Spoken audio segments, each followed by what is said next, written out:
Summary is a brief statement of the story, highlighting the events and the lyrics. A woman suffering from postpartum depression is taken to rented family house by her husband, John, who is a doctor. He prescribes the less pure, no work, no writing, no stimulation. She is confined to an upstairs room and ugly yellow paper. As she secretly writes in her journal, she became obsessed with the wallpaper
Isang simbolo ng ipinapatupad ng pagiging pasibong ng kababaihan. Kinakatawan ni John A. na otoridad ang kahulugan ng babae. Mga babae ang mga boses ay pinapatahimik ng lipunan. Now, criticism really during the late 80s when women lacked rights based on human real experience to rescue mental health trends were extremely restrictive. Marriage often placed women under the legal control of their husbands.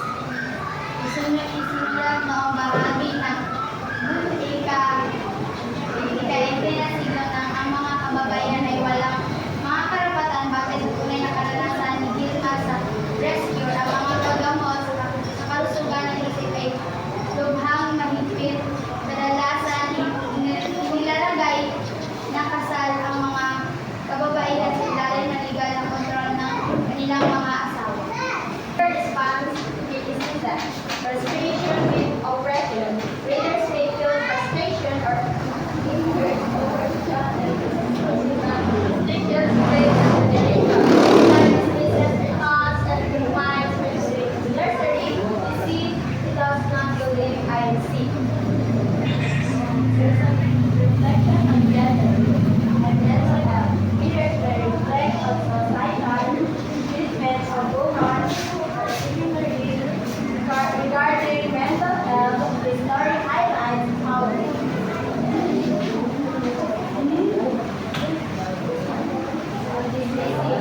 dismissive attitudes and lack of autonomy can worsen psychological distress.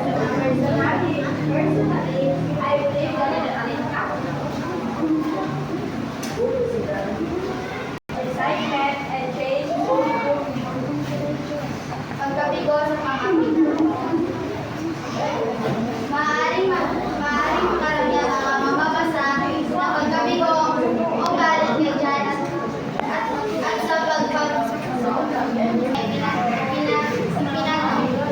tagapagsalaysay at wala ang kanyang mga iniisip at itinulog siya sa nurses.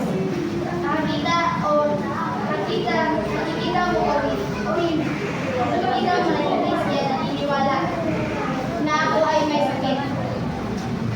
Paghinilay sa mga papel ng kasarian at kalusugan ng isip, maaaring paghilayan ang mga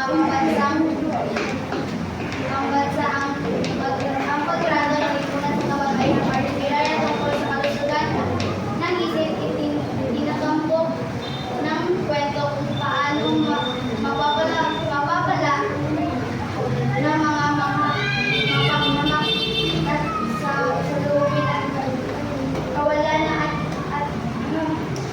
automatikal at sosyal na pagkabalisa sa personal na naniniwala ang mga magili